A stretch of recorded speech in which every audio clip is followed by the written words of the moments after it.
Welcome to my bivariate presentation on the Quebec Charter of Values. The Quebec Charter of Values has proposed a bill in Quebec that is trying to create a neutral state, promote intercultural harmony, and address the issue of reasonable accommodation. This proposal has 5 main provisions, but the one that is most controversial is the proposition of prohibiting public sector employees in Quebec from wearing or displaying prominent religious symbols or clothing. The concept this presentation will be examining is the legislation concerning religious symbols and clothing, for example hijabs and turbans, being worn by employees in the public sector. The question and the dependent variable being asked is whether you approve or disapprove of this legislation. Gender, religion, and political affiliation will be used to explain variation in the dependent variable. The data set being used is the 2013 Forum Research, question 14, and the sample size is 1,189. The analytical approach taken for this topic uses summary measures for the independent variable, Cronbach's alpha, Kramer's v, phi, and chi-square tests. A reliability analysis for the dependent variable was created. The index was made up of 3 indicators: Quebec outlawing religious symbols for public employees and for public seeking government services, and whether immigrants abandon native values when conflicting with Canadian values. An alpha score was produced to test whether the questions were related enough to be combined into an index. Because the score was above 0.60, it can be concluded that the questions are related enough to be combined into an index. 2 frequency tables were created for the dependent variable. Support for legislation. The data shows that there is a higher percent of respondents saying that they don't approve. The data was then recoded to get rid of the indicator don't know, which brought the valid percent of those who disapproved to more than the majority. The mode and skew were calculated for both data sets, with the mode being 2.0, which means that the most frequent occurring value is 2, and that people disapprove of the legislation the most. Although the skew is different in both data sets, the number is still less than 1, which means that this variable is useful for analysis. The hypothesis for the independent variable gender is that females are more likely to disapprove of the legislation than men. According to the literature, the bill does not mention Islam explicitly, but as Kyle Conway points out, it would have a disproportionate effect on Muslim women wearing a veil.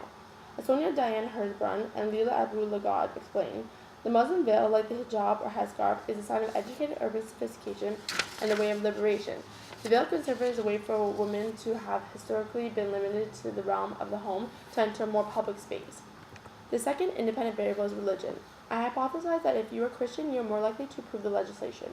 According to Genevieve Zubrzicki, the history of Quebec and Quebecois' double status as both majority and minority in Canada makes them eager to defend their central position within Quebec.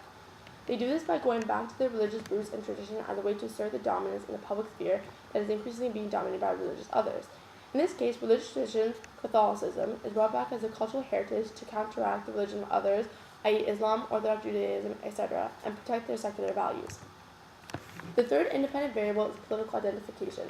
I hypothesize that those who would vote for Conservative Bloc Québécois are more likely to approve the legislation. The rationale behind it is that people who vote for a particular party usually believe in the party's ideologies. Bloc Québécois created this legislation and proposed it to the National Assembly, therefore approve it. And the Conservatives are more traditional in their values and beliefs, therefore also more likely to approve it. According to Philip Othier, Liberals oppose the Charter, therefore those who would vote Liberal would feel the same. A bivariate crosstab was created for independent variable gender, and the chi-square is calculated with a value of 0.0097. Because this is less than 0.05, the differences in the dependent variable across categories of the independent variable are very unlikely to be due to chance, and therefore the sample is represented in the population. Phi was calculated because we are dealing with 2 nominal variables in a 2x2 table. The value was 0.10191. Because it is less than 0.20, it is a very weak level of association. In other words, knowing the gender is not generally acceptable in predicting the dependent variable. The second independent variable is religion.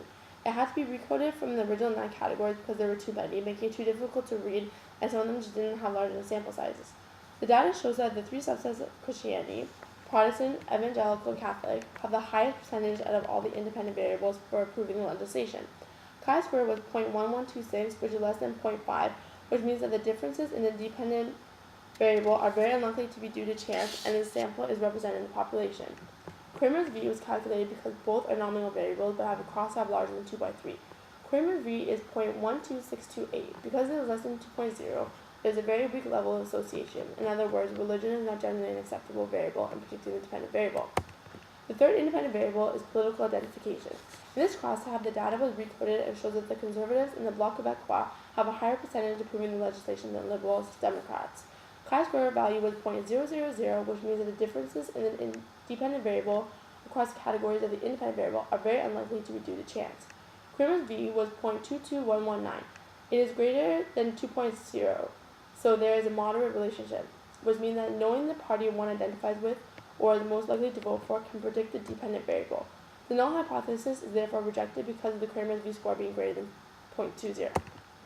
To summarize, the data in the crosstab supports my hypothesis as well as the literature that women are less supportive of the legislation than men.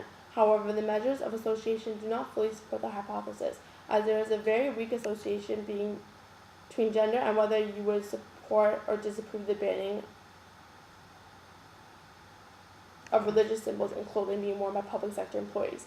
The data in the crosstab supports my hypothesis as well as literature that indicate that Christians, more importantly Catholics, would be more likely to approve of the legislation than religions that don't have a long-standing history in Quebec. However, the measure of association doesn't say the same. Religion as a whole has a weak influence on the support for legislation.